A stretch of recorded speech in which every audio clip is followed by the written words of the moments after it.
Good morning students. आज हम आपकी जो हिंदी की पाठ्य पुस्तक है उसका पाठ 1 संरचक रेखाएं और पाठ 2 वर्णमाला, पाठ 3 पढ़ो समझो और लिखो स्वर और व्यंजन, इनके बारे में हम पढ़ेंगे। जो कि अभी जो मैंने आपको ब्रिज कोर्स में मैंने जो आपको बताया था वही सब हम फिर से आपके लेसन में भी पहला पाठ, दूसरा पाठ, तीसरा पाठ, इन तीनों पाठ में आपके वर्णमाला के बारे में ही बताया गया है। इसलिए आप लोगों को अच्छे से मालूम है कि वर्णमाला क्या होती है, वर्ण, स्वर, व्यंजन, इनके बारे में आप लोगों को पहले से ही पता है ना। ठीक है, तो आज मैं आपको बताने जा रही हूँ। हम पहले पढ़ेंगे पहला पाठ संरचक रेखाएं। बच्चों, आपकी जो हिंदी की रीडर बुक है उसमें संरचक रेखाएं जो पाठ दिया गया है उसमें सिर्फ जो रेखाएं बनी हुई है उनको आपको प्रैक्टिस करना है, बुक में ही ओनली। ठीक है, जो रीडर बुक है उसी में आपको प्रैक्टिस करना है। ठीक है, जब आपको ये बुक मिल जाएगी उसमें आप इन रेखाओं को लिखने की प्रैक्टिस कर लेना। ठीक है, तो सबसे पहले हम पढ़ेंगे इस रेखा के बारे में, है ना। ये क्या है? यह रेखा है, इसे हम कहते हैं आड़ी लाइन, आड़ी रेखा, है ना। इंग्लिश में बोलते हैं स्लीपिंग लाइन, उसी तरीके से इसको हिंदी में बोलते हैं आड़ी रेखा, है ना। इसकी आपको प्रैक्टिस करना है, आपकी बुक में ही है। जब आपको बुक दी जाएगी तब आप उसमें प्रैक्टिस कर लेना, अदरवाइज रफ में भी आप कर सकते हैं। फिर है नेक्स्ट दिस वन, है ना। इसे कहते हैं हम खड़ी पाई, हिंदी में हम कहते हैं इसे खड़ी पाई, जिसे कहते हैं ना स्टैंडिंग लाइन, वैसे ये है। नेक्स्ट है तिरछी रेखा, इसको हम कहते हैं तिरछी रेखा, ओके, टेढ़ी लाइन। ठीक है, और लेफ्ट साइड में ये है, लेफ्ट साइड में टेढ़ी लाइन और ये राइट साइड में टेढ़ी लाइन, है ना। उसके बाद है हम सी बनाते हैं ना कर्व करके, ये वाली रेखा। ठीक है, उसके बाद दिस वन, है ना। फिर नेक्स्ट है यू, सेमी सर्कल टाइप से, है ना। उसके बाद उल्टा यू बनाते हैं ना, उसी तरीके से यू। फिर नेक्स्ट आता है दिस वन, है ना। तो ये सब आपकी बुक में संरचक रेखाएं हैं जिनको आपको प्रैक्टिस करना है। ठीक है, ये सभी रेखाओं के बारे में आपको जो बुक में ही दिया गया है उसमें आपको प्रैक्टिस करना है। इसको तो हम कहते हैं आड़ी, मतलब आड़ी लाइन, आड़ी रेखा, है ना, यानी स्लीपिंग लाइन, स्टैंडिंग लाइन यानी खड़ी पाई, तिरछी रेखा, है ना, इसको कहते हैं। ये जो आता है ना सीट करके, ये सभी क्या है? रेखा है, और इन सभी रेखाओं को यूज करके हमारे वर्ण बनते हैं।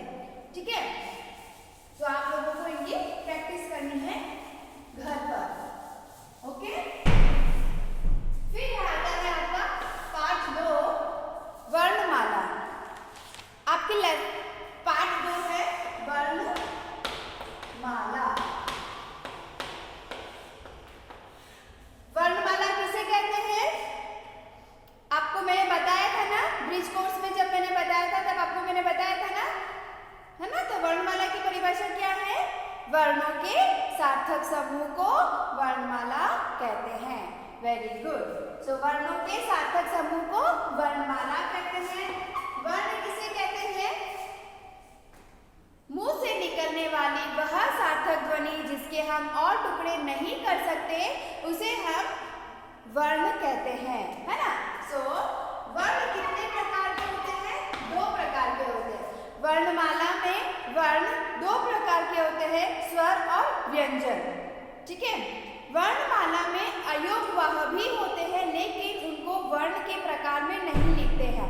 वर्णों के प्रकार में सिर्फ 2 ही प्रकार है, स्वर और व्यंजन। ओके, सो स्वर।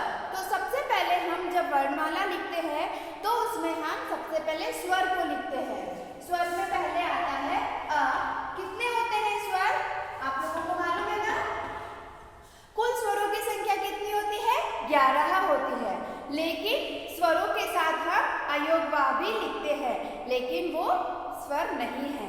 ओके, सो अ से अनार, आ से आम, ई से इमली, ई से ईख, ऊ से उल्लू, ऊ से ऊँट, री से ऋषि, ए से एरी, ऐ से ऐनक, ओ से औंधी, औ से औरत, अंग से अंगूर और अह।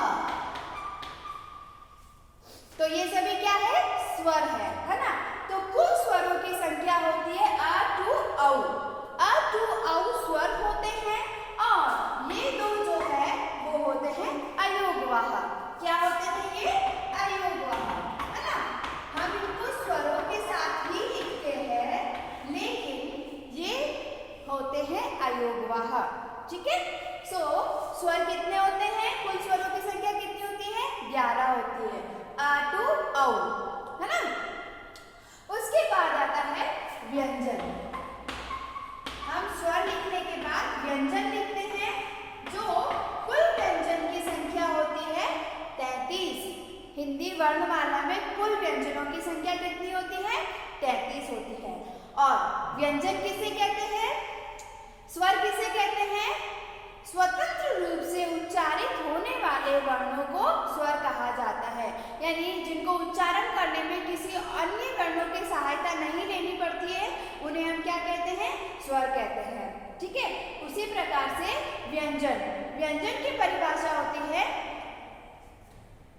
स्वरों की सहायता से उच्चारित होने वाले वर्णों को व्यंजन कहते हैं। ठीक है, जो कि मैंने आपको ब्रिज कोर्स में जब मैंने वर्कशीट दी थी उसमें मैंने आपको लिखवाई थी। ओके, सो व्यंजन की परिभाषा और स्वर की परिभाषा आप लोगों को मालूम है ना। तो व्यंजन कितने होते हैं? 33 होते हैं। क टू ह, क से कबूतर, ख से खरगोश, ग से गमला, घ से घड़ी, इया, है ना। फिर च से चम्मच, छ से छाता, ज से जहाज, झ से झंडा, इया। ट से टमाटर, ठ से ठठेरा, ड से डमरू, ढ से ढक्कन, अण। ठीक है, आपको इस तरीके से प्रोनाउंस करना है, उच्चारण करना है वर्णों का। ठीक है। त से क ख ग घ ङ, च छ ज झ ण, ट ठ ड ढ ण, त से तरबूज, थ से थर्मस, द से दवाई, ध से धनुष, न से नल, है ना। फिर नेक्स्ट में इधर लिख ले रही हूँ। ठीक है। प से पतंग, फ से फल, ब से बकरी, भ से भालू, म से मछली, य से यज्ञ, र से रस्सी, ल से लड्डू, व से वन, श से शलजम, श से षटकोण, स से सपेरा और ह से हाथी या फिर ह से हल। सो आया समझ में बच्चों, ये क से लेकर ह तक सभी क्या होते हैं? व्यंजन होते हैं, है ना। और इन व्यंजनों में यानी व्यंजन भी दो प्रकार के होते हैं, जिसे हम वर्गीय व्यंजन, अवर्गीय व्यंजन भी कहते हैं और अल्पप्राण, महाप्राण भी कहते हैं। ठीक है। सो वर्गीय व्यंजन और अवर्गीय व्यंजन क्या होते हैं? अल्पप्राण, महाप्राण जिसे हम कहते हैं। सो हर वर्ग का पहला, तीसरा और पांचवा अक्षर, पहला, तीसरा और पांचवा अक्षर होता है वर्गीय व्यंजन यानी अल्पप्राण। ठीक है। और हर वर्ग का दूसरा और चौथा अक्षर होता है महाप्राण। आया समझ में बच्चों? अल्पप्राण, महाप्राण। सो हर वर्ग का पहला, तीसरा और पांचवा अक्षर होता है अल्पप्राण, हर वर्ग का दूसरा और चौथा अक्षर होता है महाप्राण। और वर्ग कितने होते हैं? 1, 2, 3, 4 और 5 वर्ग होते हैं। ठीक है। क वर्ग, च वर्ग, ट वर्ग, त वर्ग और प वर्ग।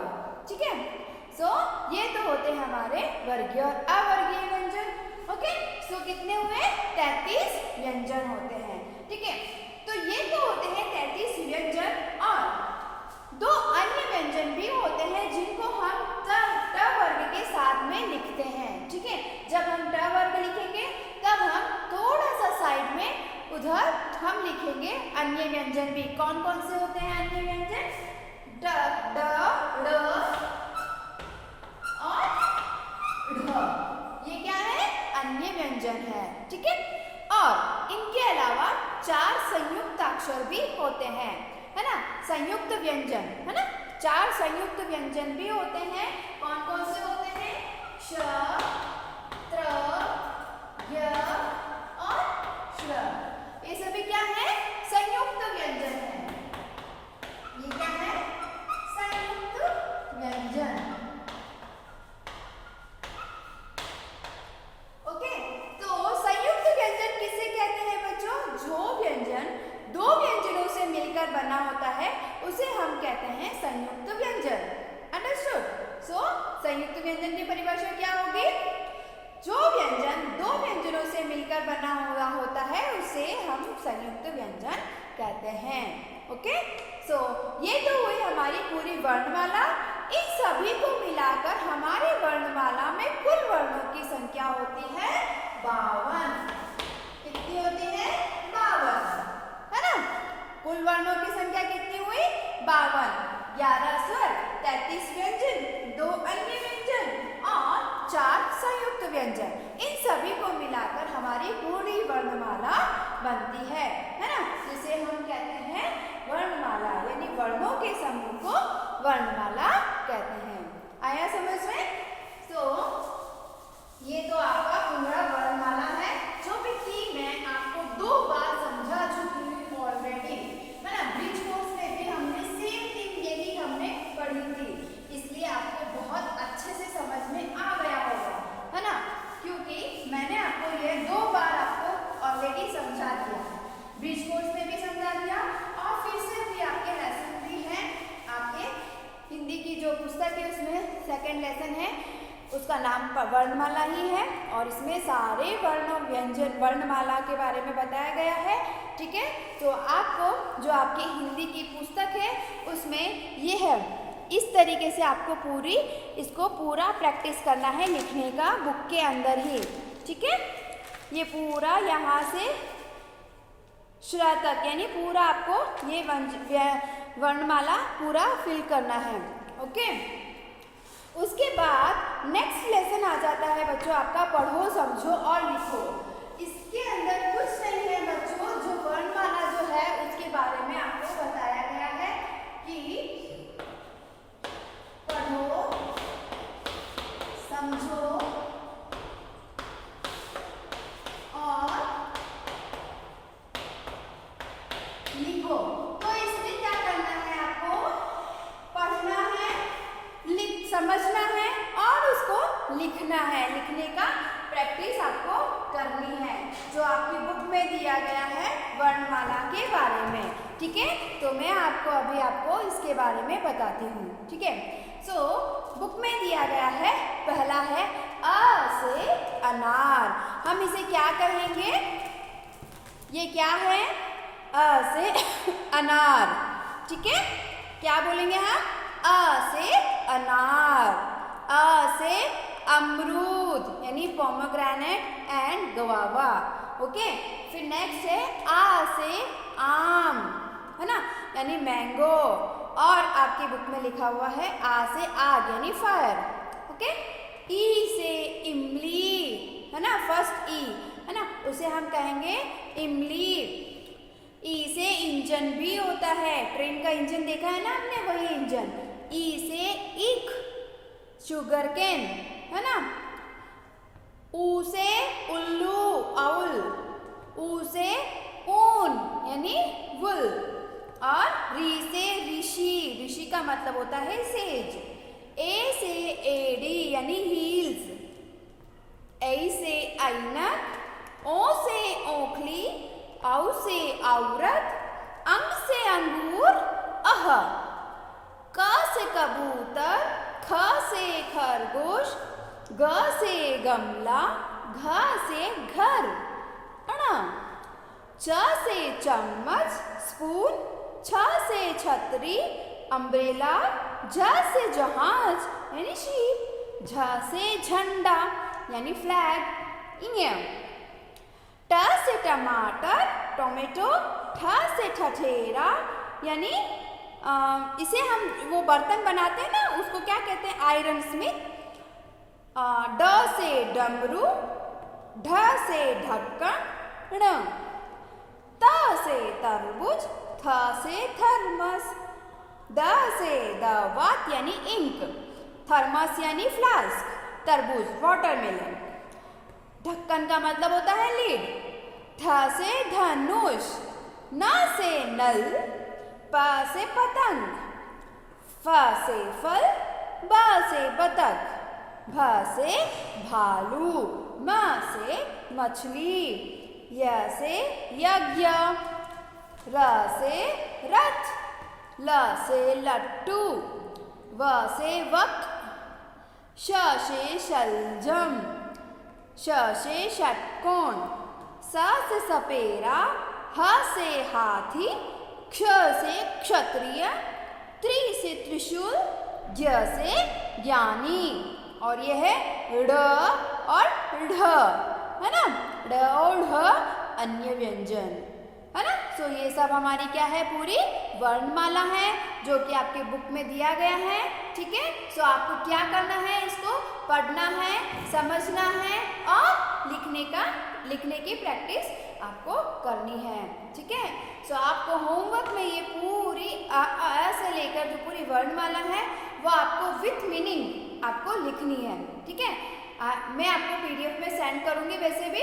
सो आपको होमवर्क में भी लिखना है और क्लास वर्क में भी आपको यह जो ऐसे अनार है विथ मीनिंग पूरी वर्णमाला आपको लिखनी है।